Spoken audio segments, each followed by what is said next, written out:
السلام علیکم دوستوں میں ایک بار پھر آپ کو اپنے چینل پر خوش آمدید کہتا ہوں۔ دوستوں آج ہم سورہ سجدہ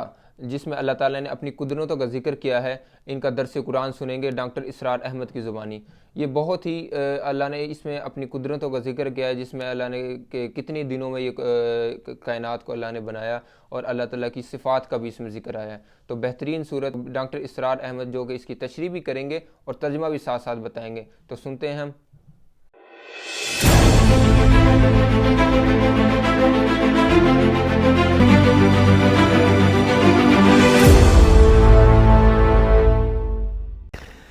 سورۃ السجدہ، اب یہ سورہ مبارکہ آئی ہے، یہ 3 رکوعوں پر مشتمل ہے اور اس میں بڑا ردم بہت تیز ہے، اور یہ ذہن میں رکھیے گا کہ یہ حضور کی بہت محبوب صورتوں میں سے ایک صورت ہے،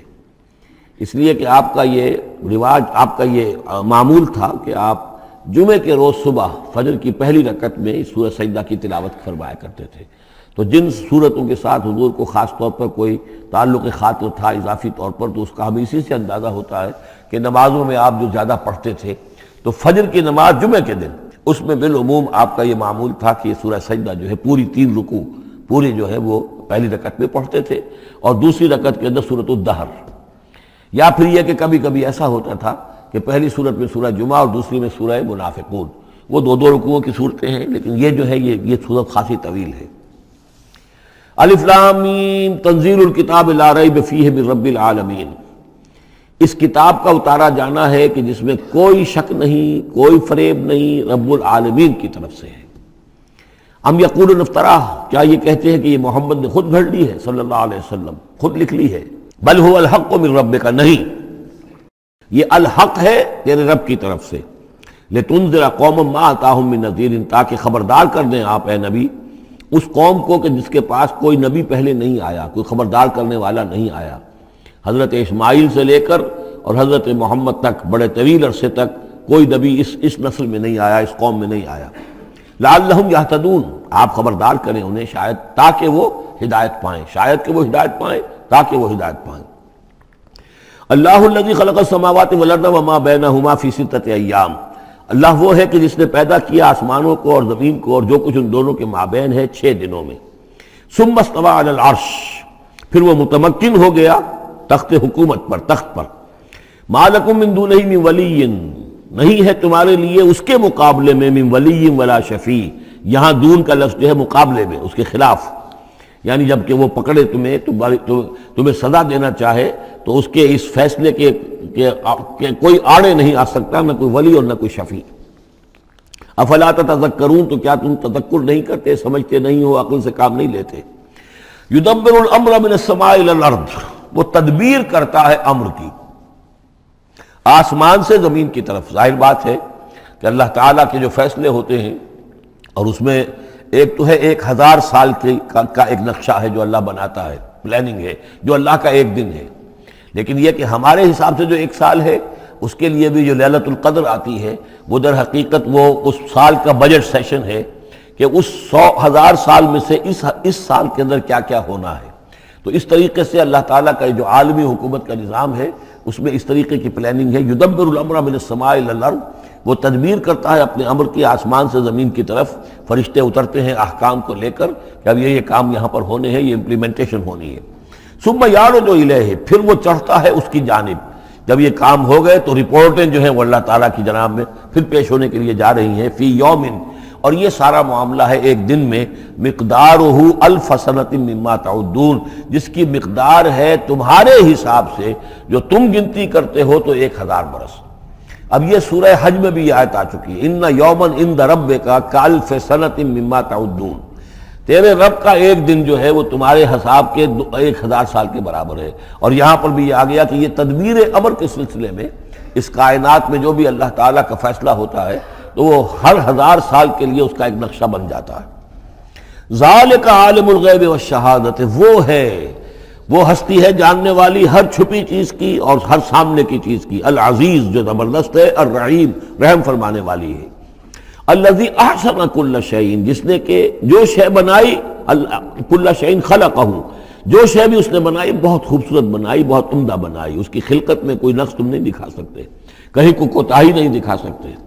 وبدأ خلق الانسان من طین، اور انسان کی تخلیق کا آغاز کیا گارے سے۔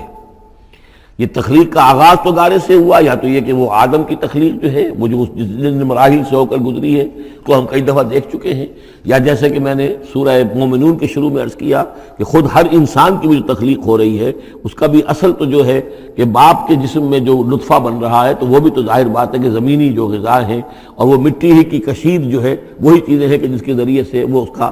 نطفہ بنتا ہے۔ لیکن اس کے بعد ثم جعل نسلہ من سلالۃ من ماء مہین، پھر یہ جو نسل چلی ہے آدم کی علیہ الصلوۃ والسلام، اب یہ چلی ہے اس بے قدر پانی کی کہ نچڑا ہوا پانی جو ہے سلالۃ من ماء مہین، اس سے اب یہ نسل آگے چل رہی ہے۔ پہلا مرحلہ آدم کا مٹی سے آدم تک، اب آدم سے آگے جو تناسل کا معاملہ چل رہا ہے، نوع انسانی کا ریپروڈکشن جس نظام سے ہو رہی ہے، اس کا یہ نسل جو ہے اس میں یہ ذریعہ بن رہا ہے۔ ثم سواہ ونفخ فیہ من روحہ، اب یہاں ثم جو آ رہا ہے گویا کہ نسل انسانی میں سے جو بھی کوئی ایک بچہ جو ہے اس کو اللہ تعالیٰ اس کی نوک پلک سنوار دیتا ہے، ونفخ فیہ من روحہ، اور اس میں پھر پھونکتا ہے اپنی روح میں سے۔ یہ میں عرض کر چکا ہوں کہ یہ حدیث نبوی سے جو بڑی پختہ حدیث ہے حضرت عبداللہ ابن مسعود رضی اللہ تعالیٰ عنہ سے، اس میں یہ ہے کہ 40 دن نطفے کی شکل ہے، 40 دن مضغہ ہے، بلکہ درمیان میں علقہ ہے، اور پھر 120 دن کے بعد اللہ تعالیٰ فرشتے کو بھیجتا ہے جو اس میں روح پھونکتا ہے۔ وَنَفَخَ فِيهِ مِن رُوحِهِ وَجَعَلَ لَكُمُ السَّمْعَ وَالْأَبْصَارَ وَالْأَفْئِدَةَ، اور اس نے تمہارے لیے بنا دیے ہیں کان بھی اور آنکھیں بھی، اور تمہیں عقل بھی دی ہے، یا دل بھی، جو بھی چاہے کہہ لیں، اس لیے کہ دل کی بھی ایک عقل ہے اور ایک عقل حیوانی ہے۔ قَلِيلًا مَا تَشْكُرُونَ، بہت ہی کم ہے جو شکر تم کرتے ہو۔ وَقَالُوا أَإِذَا ضَلَلْنَا فِي الْأَرْضِ أَإِنَّا لَفِي خَلْقٍ جَدِيدٍ، اور یہ کہتے ہیں کہ جب ہم زمین میں گم ہو جائیں گے، رل مل جائیں گے، مٹی ہو کر مٹی میں مل جائیں گے، تحلیل ہو جائیں گے۔ اور آج کا کوئی نوجوان کہے گا جب کہ اس کے تو ایٹم جو ہے وہ بھی منتشر ہو گئے، اس کے الیکٹرانز بھی پتہ نہیں کہاں سے کہاں گئے، اب اسی کے جسم سے کھاد بن گئی ہے، وہ اس کا جسم کھاد بن گیا ہے، اور وہ کھاد جو ہے وہ پلانٹس کے اندر آ گئی ہے، اور وہ پلانٹس جو ہیں وہ بکری نے کھا لیے ہیں، اور بکری سے کہیں سے کہاں پہنچ گئے، کیسے جمع ہوں گے اس کے اجزاء۔ وَقَالُوا إِذَا ضَلَلْنَا فِي الْأَرْضِ، جب ہم زمین کے اندر گم ہو جائیں گے، کھوئے جائیں گے، أَإِنَّا لَفِي خَلْقٍ جَدِيدٍ، کیا پھر ہمیں ایک نئی تخلیق جو ہے عطا ہو جائے گی۔ بل ہم بلقاء ربہم کافرون، حقیقت میں یہ اپنے رب کی ملاقات کا انکار کر رہے ہیں، کیونکہ انہیں معلوم ہے کہ ان کے کرتوت کیا ہیں۔ ظاہر بات ہے جس کے دل کے اندر اللہ کے لیے خلوص اور محبت ہے، اور دل راب دل رہیس، تو اسے یہ بھی یقین ہوگا میرا پروردگار بھی مجھ پر شفقت فرمائے گا، رحم فرمائے گا۔ آپ اگر مخلص ہیں اللہ کے ساتھ تو اللہ تعالیٰ کی طرف سے بھی رحمت کی امید ہوگی، تو پھر تو انسان ملنا چاہے گا۔ یہ لوگ انکار کرنا چاہتے ہیں اللہ سے ملاقات کا، اعتراض یہ کر رہے ہیں کیسے ہو سکتا ہے، کیسے پیدا ہو سکتے ہیں، حالانکہ بے وقوف یہ دیکھیں کہ اگر تمہیں وہ پہلی مرتبہ پیدا کر سکتا ہے تو دوبارہ پیدا کرنا کیسے مشکل ہوگا۔ تو تمہیں پہلے بھی پیدا کیا، زمین ہی سے اجزاء آئے ہیں، سارے ایٹمز وہیں سے آئے ہیں، وہیں سے ہو کر تمہارے وجود جو ہے وہ بنا ہے۔ قُلْ يَتَوَفَّاكُم مَلَكُ الْمَوْتِ الَّذِي وُكِّلَ بِكُم، کہہ دیجئے کہ تمہیں قبض کر لے گا وہ فرشتہ جو موت کا فرشتہ ہے، جو تم پر مقرر کر دیا گیا ہے۔ ثم الى ربکم ترجعون، پھر تم اپنے رب کی طرف لوٹا دیے جاؤ گے۔ وَلَوْ تَرَىٰ إِذِ الْمُجْرِمُونَ نَاكِسُو رُءُوسِهِمْ، اور کاش کہ تم دیکھ سکو وہ منظر جبکہ یہ مجرم کھڑے ہوں گے سر ڈالے ہوئے اپنے پروردگار کے سامنے۔ ربنا ابصرنا وسمعنا، وہ کہیں گے پروردگار اب ہم نے دیکھ لیا، حقیقت ہم پر منکشف ہو گئی، اب ہم نے سن لیا، ہر بات جو ہے ہم نے پا لی۔ فرجعنا، تو ایک دفعہ ہمیں دنیا میں لوٹا دے۔ نعمل صالحا، اب ہم نیک عمل کریں گے۔ انا موقنون، اب ہمیں یقین آ گیا، ایمان کیا، ایمان سے بھی آگے کی بات، اب تو پورا یقین ہمیں حاصل ہو گیا۔ ولو شئنا لآتینا کل نفس ہداہا، اگر اسی طرح ہم نے ہدایت دینی ہوتی پردے اٹھا کر تو دنیا ہی میں ہم سب کو جو ہے ہدایت دے دیتے۔ اب فائدہ جو ہے، اب ایمان لانے کا کوئی فائدہ نہیں ہے، اب تو جزا کا وقت ہے، یہ اب وہ امتحان کا وقت ختم ہو چکا۔ وَلَوْ شِئْنَا لَآتَيْنَا كُلَّ نَفْسٍ هُدَاهَا وَلَٰكِنْ حَقَّ الْقَوْلُ مِنِّي، لیکن میری طرف سے تو یہ میرا فیصلہ جو ہے یہ ثابت ہو چکا ہے، پختہ ہے، صادر ہو چکا ہے۔ لَأَمْلَأَنَّ جَهَنَّمَ مِنَ الْجِنَّةِ وَالنَّاسِ أَجْمَعِينَ، کہ میں جہنم بھی تو میں نے بنائی ہے نا، آخر اس کے لیے بھی مجھے ایندھن چاہیے، تو اب تو یہ کہ تم لوگ اس کا ایندھن بنو گے، اب تمہیں جنات اور انسان جو بھی تھے، جو باغی تھے ہمارے، اب ان کو اس جہنم کے اندر جھونک کر رہیں گے۔ فَذُوقُوا بِمَا نَسِيتُمْ لِقَاءَ يَوْمِكُمْ هَٰذَا،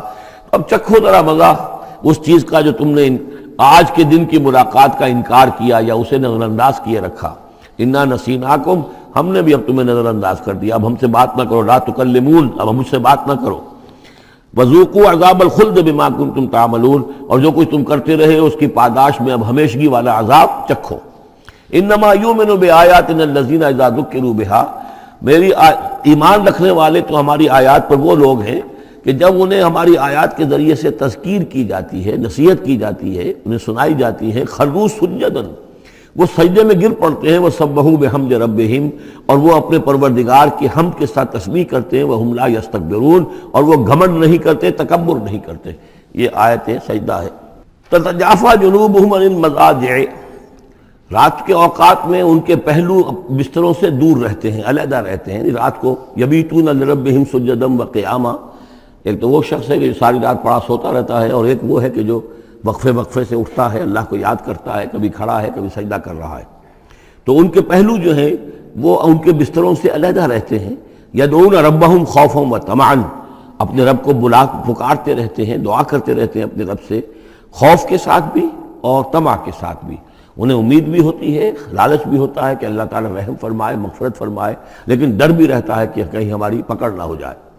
وَمِمَّا رَزَقْنَاهُمْ يُنْفِقُونَ، اور جو کچھ ہم نے انہیں دیا ہے اس میں سے پھر وہ خرچ کرتے ہیں ہماری رضا جوئی کے لیے۔ فَلَا تَعْلَمُ نَفْسٌ مَّا أُخْفِيَ لَهُم مِّن قُرَّةِ أَعْيُنٍ، تو کسی جان کو نہیں معلوم، کسی انسان کو نہیں معلوم کیا کچھ چھپایا گیا ہے ان کے لیے ان کی آنکھوں کی ٹھنڈک کے واسطے، یعنی جنت میں ہم نے کیا کچھ چھپایا ہوا ان کے لیے کوئی نہیں جانتا۔ فَلَا تَعْلَمُ نَفْسٌ، کوئی نہیں جانتا۔ اسی مضمون کو اصل میں حضور نے ادا کیا ہے کہ مَا لَا عَيْنٌ رَأَتْ وَلَا أُذُنٌ سَمِعَتْ وَمَا خَطَرَ عَلَىٰ قَلْبِ بَشَرٍ، باقی جو چیزیں بیان کی گئی ہیں ان کے بھی اصل حقیقت تو وہاں کھلے گی، لیکن پھر بھی یہ تو ابتدائی نزل ہے، پہلی مہمان نوازی ان چیزوں سے ہے جن کا کہ قرآن مجید میں ذکر ہے، جن کو کہ ہم سمجھ سکتے ہیں۔ اصل نعمتیں جو جنت کی ہیں وہ تو یہ فلا تعلم نفس، کوئی نہیں جانتا کیا کچھ چھپایا گیا ان کے لیے، اللہ تعالیٰ نے کیا کچھ تیار کر کے رکھا ہوا ہے ان کی آنکھوں کی ٹھنڈک کا سامان۔ جزاء بما کانوا یعملون، اور وہ بدلہ ہوگا ان کے اعمال کا۔ افمن کان مومنا کمن کان فاسقا، تو بھلا ایک شخص کہ جو مومن ہے کیا وہ ایسا ہو جائے گا جیسے فاسق ہو؟ کیا ان کا انجام برابر ہوگا؟ لا یستوون، نہیں وہ برابر نہیں ہو سکتے۔ اما الذین آمنوا وعملوا الصالحات، یقیناً وہ لوگ جو ایمان لائے اور جنہوں نے نیک عمل کیے، فلہم جنات المأویٰ، ان کے لیے تو وہ باغات ہیں جہاں ان کو ٹھکانہ دیا جائے گا۔ نزلا بما کانوا یعملون، اور یہ ہوگی ان کی ابتدائی مہمان نوازی۔ نزل عربی میں کہتے ہیں مہمان جیسے ہی آئے، نزیل اترا ہے وہ اپنی سواری سے، گھوڑے سے آیا ہے، اونٹ پر آیا ہے، آپ کے دروازے کے سامنے آ کر وہ اترا ہے، اونٹ کو بٹھایا ہے اس سے اترا ہے، یا آج کار سے اتر رہا ہے۔ تو اب یہ نزیل ہے اس وقت، اس نزیل کے لیے نزل فوری طور پر، موسم کے اعتبار سے ٹھنڈا ہے یا گرم ہے، آپ فوری طور پر لاتے ہیں، یہ نزل ہے۔ پھر وہ اب آپ کے پاس ٹھہر گیا ہے، آپ نے اس کے لیے کمرے کا بندوبست کیا ہے، وہ وہاں پر اس نے استراحت کی ہے، اب آپ نے اہتمام کے ساتھ اس کے لیے کھانا تیار کروایا، یہ ہے ضیافت، ضیف اب بنا ہے وہ۔ تو جیسے آیا ہے وہ نزیل ہے، اور جب گھر میں آپ کے ٹھہر گیا تو اب ضیف ہے، وہ پھر ضیافت ہوگی۔ تو وہ چیزیں جو ہیں ما لا عین رأت ولا اذن سمعت وما خطر علی قلب بشر، یہ اصل میں ضیافت خداوندی ہے، اور یہ نزل ہے جس کا ذکر قرآن مجید میں اس تفصیل سے آیا ہے۔ وَأَمَّا الَّذِينَ فَسَقُوا فَمَأْوَاهُمُ النَّارُ، اور جو لوگ سرکش تھے اور جنہوں نے نافرمانی کی تھی ان کا ٹھکانہ آگ ہے۔ كُلَّمَا أَرَادُوا أَن يَخْرُجُوا مِنْهَا، جب بھی وہ چاہیں گے کہ وہاں سے نکل بھاگیں، أُعِيدُوا فِيهَا، پھر انہیں اسی میں لوٹا دیا جائے گا۔ وَقِيلَ لَهُمْ ذُوقُوا عَذَابَ النَّارِ الَّذِي كُنتُمْ بِهِ تُكَذِّبُونَ، اور ان سے کہا جائے گا چکھو اب مزہ اس عذاب کا، آگ کے عذاب کا جس کو تم جھٹلاتے رہے تھے۔ وَلَنُذِيقَنَّهُم مِّنَ الْعَذَابِ الْأَدْنَىٰ دُونَ الْعَذَابِ الْأَكْبَرِ لَعَلَّهُمْ يَرْجِعُونَ۔ یہ ہے آیت نمبر 21 اس سورہ مبارکہ کی، اور آیت نمبر 41 تھی سورہ الروم کی۔ ظہر الفساد فی البر والبحر بما کسبت ایدی الناس لیذیقہم بعض الذی عملوا لعلہم یرجعون، ہم لوگوں کے کرتوتوں کے کچھ اعمال کی سزا دنیا میں دے دیتے ہیں، شاید کہ یہ جاگ جائیں، ہوش میں آ جائیں اور یہ لوٹ آئیں، پلٹ آئیں، توبہ کریں۔ یہاں فرمایا ہم لازماً انہیں چکھائیں گے مزہ چھوٹے عذاب کا، ادنا، عذاب الادنا، دون العذاب الاکبر، اس بڑے عذاب سے پہلے پہلے، لعلہم یرجعون، شاید کہ یہ جاگ جائیں، شاید کہ ہوش میں آ جائیں، شاید کہ لوٹ جائیں، شاید کہ توبہ کریں۔ یہ بات جو ہے آ چکی ہے کہ رسول جب بھی بھیجے جاتے تھے تو اللہ تعالیٰ کی طرف سے اس قسم کی تنبیہات کا سلسلہ آتا تھا تاکہ لوگ بیدار۔ ومن اظلم ممن ذکر بآیات ربہ ثم اعرض عنہا، اس سے بڑھ کر ظالم کون ہوگا جس کو نصیحت کی گئی اب اس کے رب کی آیات کے حوالے سے پھر بھی اس نے اعراض کیا۔ یعنی ایک تو نصیحت کوئی کر رہا ہے، وہ اپنا جو فلسفہ بھگار رہا ہے یا کوئی اپنی عقل لڑا رہا ہے، اپنی منطق لڑا رہا ہے، ایک یہ کہ اللہ کی آیات کے ذریعے سے تذکیر کر رہا ہے، پھر بھی اس سے اعراض کرے۔ ثم اعرض عنہا انا من المجرمین منتقمون، ایسے مجرموں سے تو ہم انتقام لے کر رہیں گے۔ وَلَقَدْ آتَيْنَا مُوسَى الْكِتَابَ فَلَا تَكُنْ فِي مِرْيَةٍ مِّن لِقَائِهِ، اور ہم نے موسیٰ کو کتاب دی تھی، اور یہ جملہ متردہ بیچ میں آیا ہے کہ اے نبی آپ بالکل شک میں نہ رہیے اس کی ملنے سے یا اس کی ملاقات کے۔ اس کا ایک ترجمہ یہ کیا گیا ہے کہ شب معراج میں حضرت موسیٰ سے بھی حضور کی ملاقات ہوئی تھی، تو اس کی طرف اشارہ ہے کہ آپ کی جو ملاقات ہوئی تھی وہ موسیٰ ہی سے ہوئی تھی، اس میں کوئی شک نہ کیجیے۔ لیکن زیادہ جو قرین قیاس ہے، جو سیاق و سباق کے ساتھ مناسبت رکھتا ہے، وہ یہ ہے تو اے نبی آپ بالکل کوئی شک نہ رکھیں اس بات میں کہ جو کتاب موسیٰ کو دی گئی تھی وہ واقعتاً اللہ کی طرف سے تھی، کتاب کا ملنا اللہ کی طرف سے تھا، اور اس قرآن کا ملنا جو آپ کو ملی ہے یہ بھی اللہ کی طرف سے ہے۔ اور حضور سے خطاب کرتے ہوئے بھی در حقیقت یہاں پر روح سخن جو ہے وہ لوگوں سے ہے کہ تم کوئی شک نہ کرو کہ تورات اللہ نے ہی دی تھی حضرت موسیٰ کو، اور قرآن اللہ ہی نے دیا ہے محمد کو صلی اللہ علیہ وسلم۔ وَجَعَلْنَاهُ هُدًى لِّبَنِي اسرائیل، اور اس کو ہم نے ٹھہرایا تھا، بنا دیا تھا ہدایت، رہنمائی بنی اسرائیل کے لیے۔ وَجَعَلْنَا مِنْهُمْ أَئِمَّةً يَهْدُونَ بِأَمْرِنَا لَمَّا صَبَرُوا، اور ان میں سے پھر ہم نے ایسے امام اٹھائے، پیشوا اٹھائے، رہنما اٹھائے کہ جو لوگوں کو ہمارے حکم سے وہ ہدایت کرتے تھے، رہنمائی کرتے تھے، تورات کی تعلیم کرتے تھے، تورات سمجھاتے تھے، نیکی کا حکم دیتے تھے، امر بالمعروف نہی منکر کرتے تھے۔ لما صبروا، لیکن یہ کام وہ کر سکتے تھے جب خود صبر کی روش اختیار کر لیں۔ اگر آدمی اپنی تمام توانائیاں اور قوتیں زیادہ سے زیادہ عیش، زیادہ سے زیادہ دولت جمع کرنے پر کرے گا تو وقت کہاں سے لائے گا ان کاموں کے لیے؟ اور اس کام کے لیے تو ظاہر بات ہے آپ کو بدی پر کسی کو روکنا ہے، ٹوکنا ہے، نہیں منکر کرنا ہے تو کوئی صبر بھی کرنا پڑے گا، کوئی مصیبت بھی آئے گی، کوئی تکلیف بھی آئے گی، کوئی آپ کو ستائے گا بھی، گالیاں دے گا، اور اگر حکومت کے خلاف آپ نے کوئی بات کہی ہے تو حکومت آپ کو سزا دے گی۔ لہذا صبر کے بغیر یہ کام نہیں ہوتے۔ وَجَعَلْنَا مِنْهُمْ أَئِمَّةً يَهْدُونَ بِأَمْرِنَا، اب ہر شخص کے ہم میں سے یہ خواہش پیدا ہونی چاہیے کہ اللہ تعالیٰ ہمیں بھی، اگر بنی اسرائیل میں سے اللہ تعالیٰ نے بہت سے لوگ ایسے اٹھا دیے جن کی یہ تعریف کی جا رہی ہے، جعلنا منہم ائمۃ یہدون بامرنا لما صبروا، اللہ تعالیٰ ہمیں توفیق دے کہ ہم بھی اس امت مسلمہ میں اسی کام کے کرنے والے بن جائیں، تاکہ لوگوں کو خیر کی طرف بلائیں، حق کی طرف دعوت دیں، لیکن اس کے لیے اپنے لیے صبر اختیار کرنا ضروری ہے۔ کم سے کم اپنا جو ہے اسٹینڈرڈ آف لیونگ رکھیں، تاکہ یہ کہ ہم اپنا وقت سپیئر کر سکیں، جس کو تبلیغی بھائی کہتے ہیں تفریغ الاوقات، اوقات فارغ نہیں کریں گے اپنے،